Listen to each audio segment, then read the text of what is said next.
A grandeza da criação. Esta é a lição número 3 de adolescentes.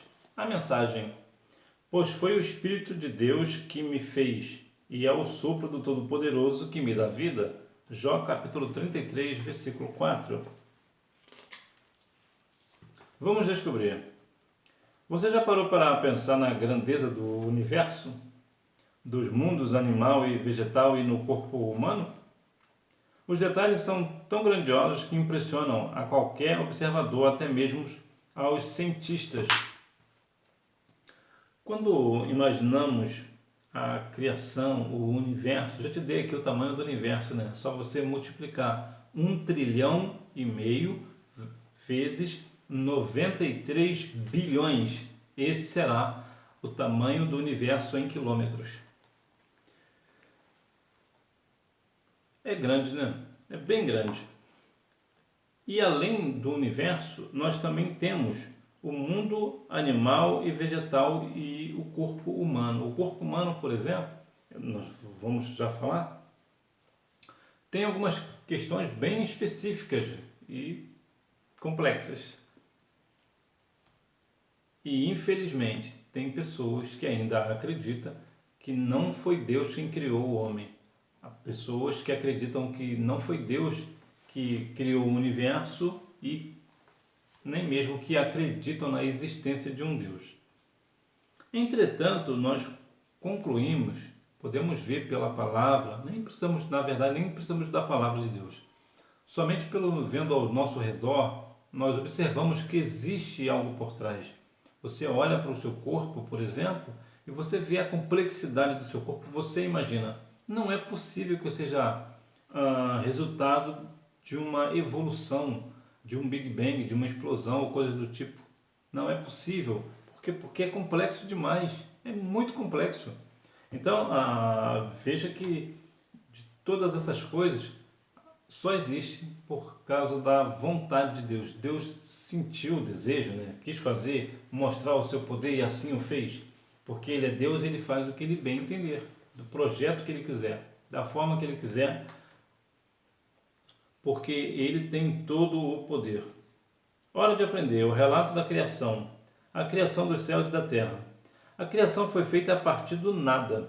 Ela veio à existência apenas pelo poder de Deus. Olha que poder extraordinário, né?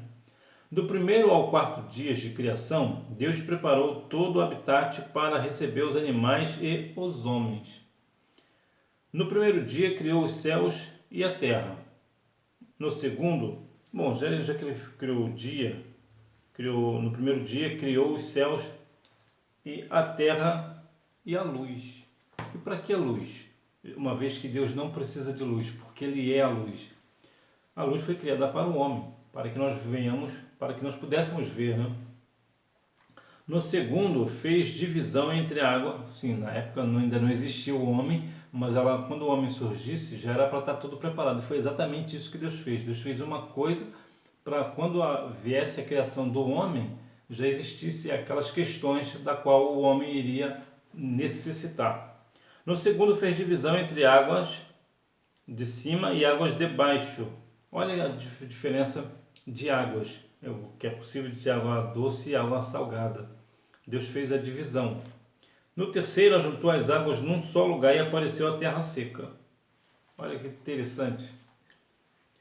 A terra foi ordenada que produzisse vegetais, plantas como sementes e árvores frutíferas. Então, olha como está se desenhando a criação. No quarto dia foram criados os luminares, o sol, a lua e as estrelas. É interessante que aqui no primeiro dia criou os céus, a luz, e lá no final, no quarto, criou os luminares. Agora ficou aqui. Bom, eu vou deixar aqui na descrição o porquê dessa divergência. Pois bem, veja que nós temos aqui uma ordem cronológica de acontecimento, de situações. Primeiro, o Senhor criou os céus e a terra. Por quê? Claro, o céu, porque é a sua morada, né? A morada do Deus Altíssimo, e a terra, para que o homem pudesse habitar nela. Então, o que ele fez depois? veio a divisão das águas. Claro, o homem precisa de água para beber. E também a questão, possivelmente, da água salgada também, que é o que domina o mundo, né? As pessoas dizem muito da floresta, principalmente da floresta amazônica, né? Se esquecem da taiga, que a taiga é 3 vezes maior do que a floresta amazônica. Sim, a taiga é a maior floresta do mundo.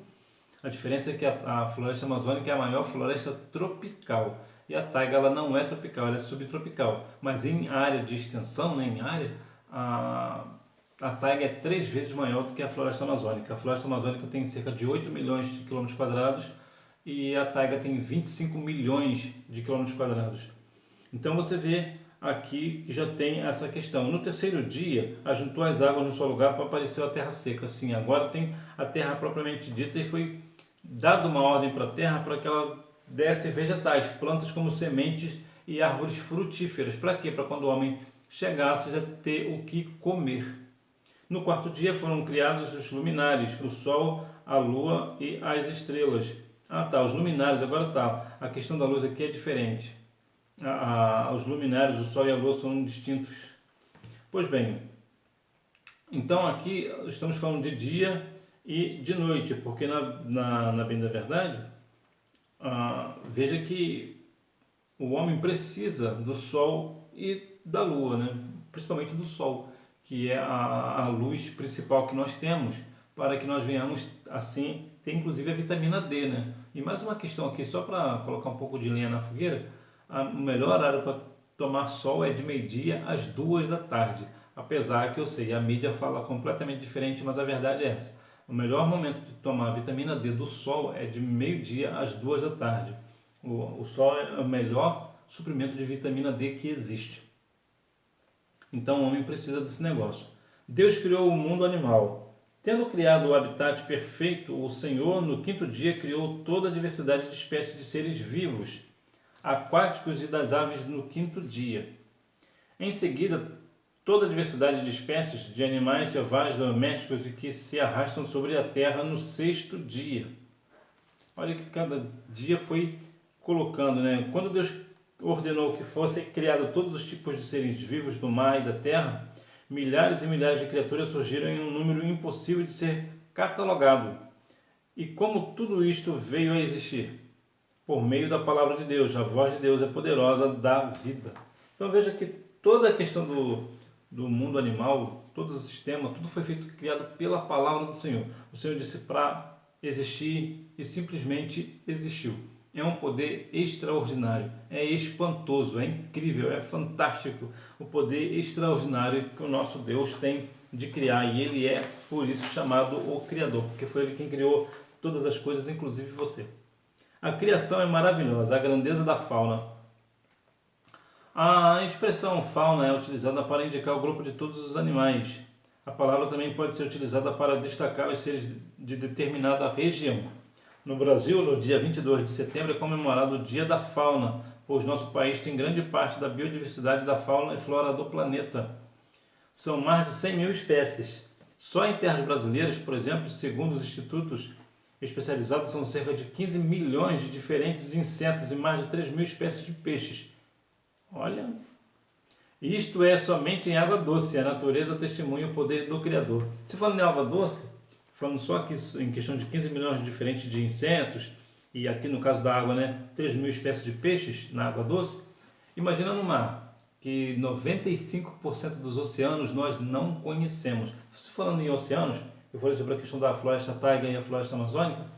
As pessoas falam que a floresta taiga, a floresta amazônica é o pulmão do mundo. Não é verdade. Isso é mentira.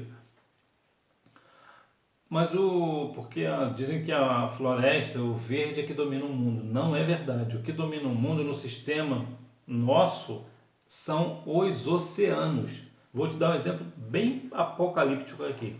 Imagina que, não estou falando para fazer isso, até porque não dá, né? Mas vamos supor que por alguma razão nós conseguíssemos acabar com toda a parte verde do mundo. Tudo, absolutamente tudo, 100%.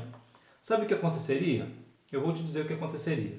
Como temos os oceanos, a água iria evaporar, ia virar chuva do mesmo jeito, ia continuar chovendo. Conforme a chuva caísse na terra, todas aquelas espécies que nós cortamos, que nós tiramos, iriam brotar de novo. É simples assim. Lembra que a Bíblia diz lá em Jó 14, 7. Ao cheiro das águas brotará. Aquele texto ali, esse texto é no sentido literal de árvore mesmo, não é falando do homem, que é da árvore mesmo. Então, só para você terem uma ideia. Então, ou seja, não chove porque tem floresta porque chove. A diversidade da flora.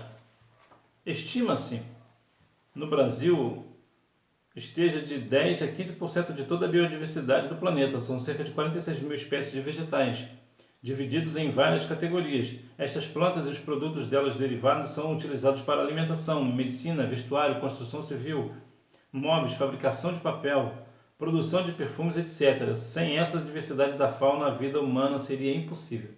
Então veja aqui o que o homem consegue tirar dos produtos derivados, né, das plantas em geral. A questão da medicina, né? O vestuário. Em questão de vestuário, por exemplo, a primeira roupa que foi feita de quê? Muito provavelmente, né, como a Bíblia diz lá, de folhas de figueira. Né? Ou seja, veio da planta, né, a roupa lá para cobrir Adão e Eva. É usado também para alimentação, medicina, vestuário, construção civil. As pessoas usam madeira, né? Principalmente para fazer construção civil. Os móveis e fabricação de papel também, tudo vem da madeira. E a produção de perfume, inclusive tem perfume francês, por exemplo, que na verdade sai do Brasil, né? A matéria-prima sai da floresta amazônica. Ou seja, a diversidade da flora é tão grande que até perfume importado sai aqui do Brasil. Só para você ter uma ideia da força, né, da importância que tem a flora. Estamos falando do Brasil, mas é claro, existem outros países, os outros países também têm a sua fauna e a sua flora, mas fala-se muito do Brasil porque a diversidade aqui, a biodiversidade, melhor dizendo, é muito generosa aqui é muito extensa. Grandeza e mistérios do corpo humano, uma máquina extraordinária. Deus formou Adão do pó da terra, não havia nele vida. Depois soprou no nariz dele uma respiração de vida e assim ele se tornou um ser vivo. O que havia naquele sopro divino? Havia vida, a vida que só Deus pode dar. Por mais que a ciência diga A ou diga B, verdade é que somente Deus tem o poder de dar a vida. O Senhor, ele faz subir da sepultura e também faz descer a sepultura. O Senhor é o dono da vida. Veja que o Senhor, como ele é o dono da vida, ele é o dono da nossa vida. O Senhor soprou nas narinas de Adão e ele se tornou alma vivente. Então podemos dizer, com base bíblica, que o homem tem um sopro divino dentro de si. Ou seja, nós temos uma fagulha do que é Deus. É interessante que nós viemos compreender isso pelo seguinte: não é que nós somos pequenos deuses, né, como algumas pessoas querem fazer acreditar. Mas nós temos características parecidas com Deus. É claro que Deus é uma característica muito para frente. Eu vou te dar um exemplo prático. Você, muito provavelmente, se por alguma razão você consegue cozinhar alguma coisa, que você sabe cozinhar, você sabe o que você vai fazer para o almoço amanhã. Então, o que você faz? Você já prepara os ingredientes para quando chegar amanhã, você preparar o almoço, não é assim? Por quê? Porque isso é uma fagulha de Deus que tem em você. Deus, ele sabe o que vem depois. Só que, claro, que Deus conhece toda a ciência, nós não. Então, nós temos uma pequena atitude de ver o que vem depois. O que eu vou fazer amanhã? O que eu vou preparar para o almoço amanhã? O que eu vou fazer amanhã? Com qual roupa que eu vou sair amanhã? Bom, eu vou sair com outra roupa, eu vou preparar, então eu vou passar ela hoje. Para quando chegar amanhã eu ter ela para sair. Então, nós pensamos no depois e nós conseguimos fazer aquilo que nós queremos realizar depois, nós conseguimos começar a fazer hoje, para quando chegar amanhã, né, chegar o depois, a gente está com aquilo pronto. Então isso é uma fagulha de Deus. Então nós podemos dizer que de fato nós temos o sopro divino dentro de nós. A grande complexidade do corpo humano. Um processo evolutivo guiado pelo nada poderia levar ao surgimento do olho humano?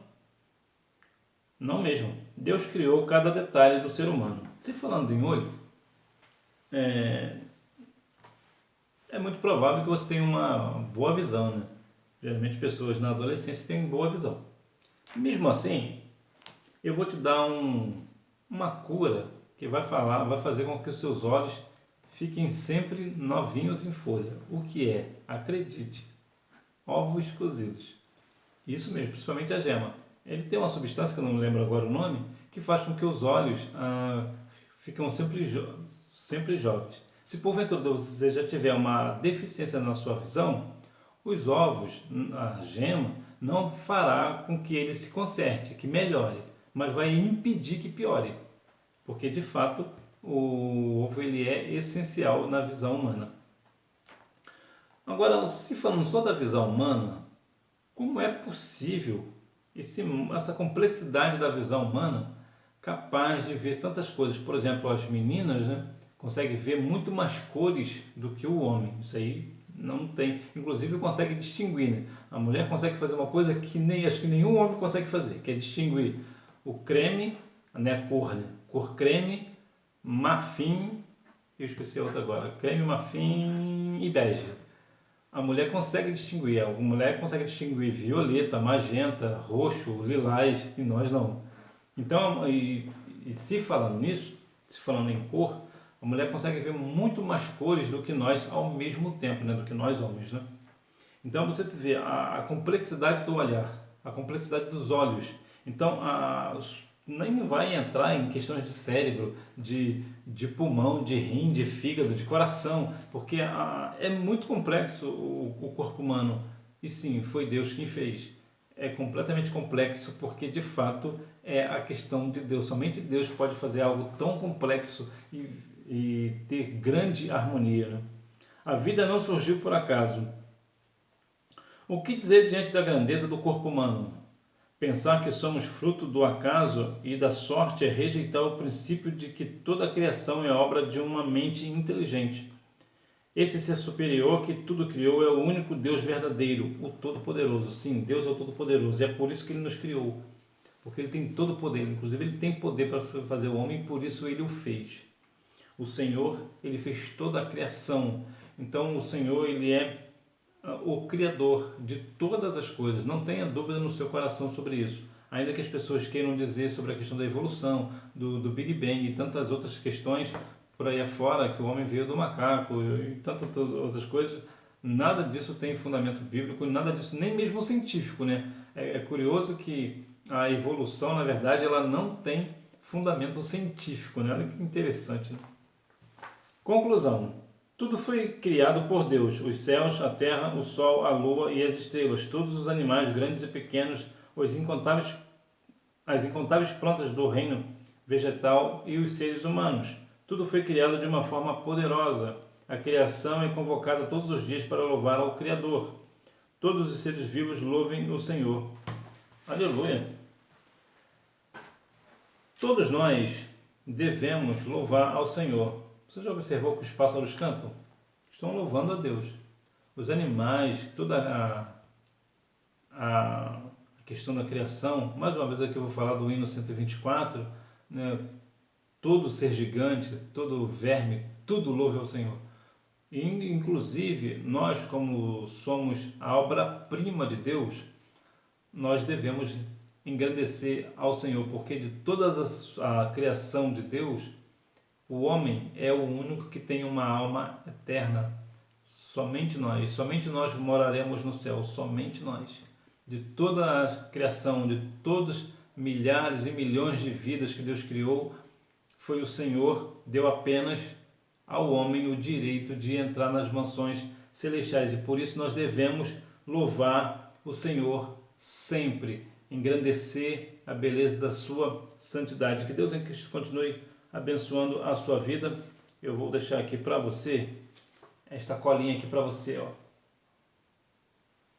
para você ver aí o vamos praticar. Vou te dar essa colher de chá.